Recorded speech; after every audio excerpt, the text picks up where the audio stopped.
It was a late evening when Emma first noticed the strange number calling her cell. She'd been sitting on her couch, sipping tea, scrolling through social media, when the phone rang. It wasn't a number she recognized. But, as usual, curiosity got the better of her. She swiped to answer. "Hello?" There was only silence on the other end. "Hello?" she repeated, louder this time. Finally, a voice, soft and almost inaudible, came through. "I see you." Emma froze, her heart skipping a beat. She couldn't make out the voice, but it sounded like someone was breathing. Then, just as suddenly, the line went dead. She looked at her phone, but the number had already disappeared from the screen. "That's odd," she muttered to herself, trying to brush it off, but it stuck in her mind, gnawing at her. Later that night, Emma sat in her bedroom, trying to shake the eerie feeling that had settled in her chest. The phone call had unsettled her, yes, but it wasn't the first weird thing to happen in this old apartment. Sometimes, late at night, she would hear soft, scratching noises behind the walls.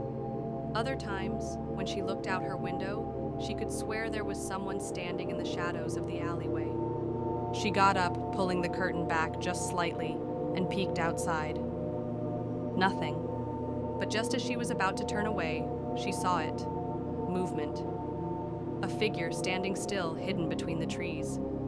It was barely visible, but she could make out the outline of a person, just standing there, staring up at her window. Her breath caught in her throat. "Is someone there?" she whispered, her voice barely audible. No answer.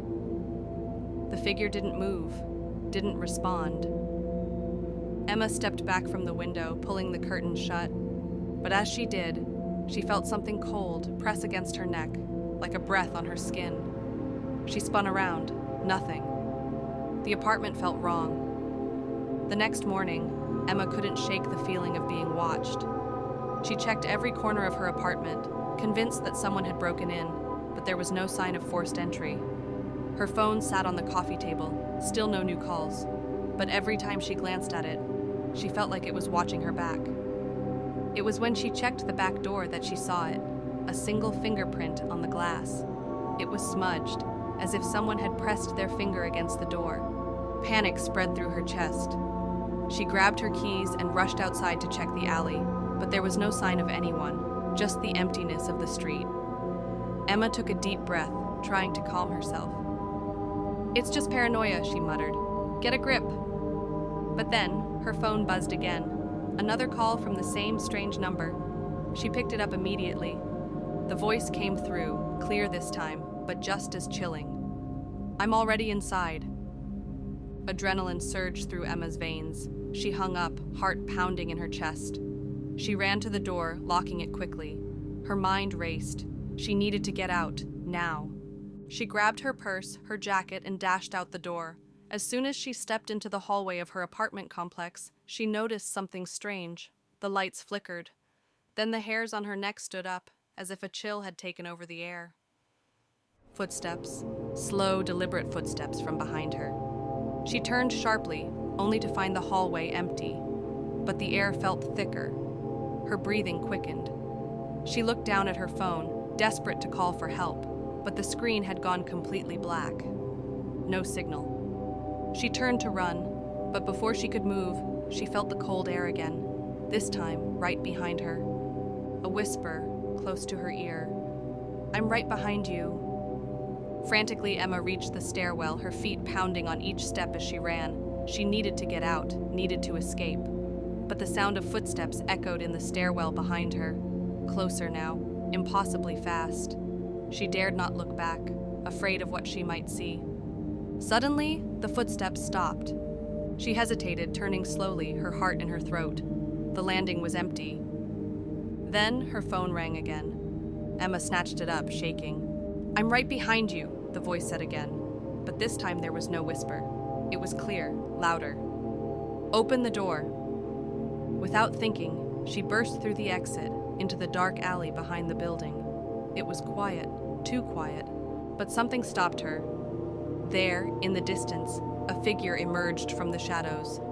The same figure she had seen earlier, standing in the alley, now moving toward her. The figure stepped into the light. It was a woman, pale, with dark eyes, her face obscured by a black veil. She didn't speak, but as she moved closer, Emma could see her mouth was moving, whispering something that sounded like, "Help me." Emma backed away, her mind racing for answers. The woman's hand reached toward her, and then, with an eerie calmness, the woman's voice became clear. "I'm not the one you should be running from." Before Emma could respond, the veil lifted slightly. And that's when Emma saw it. The woman had no face. The scream was lodged in her throat before she could even make a sound.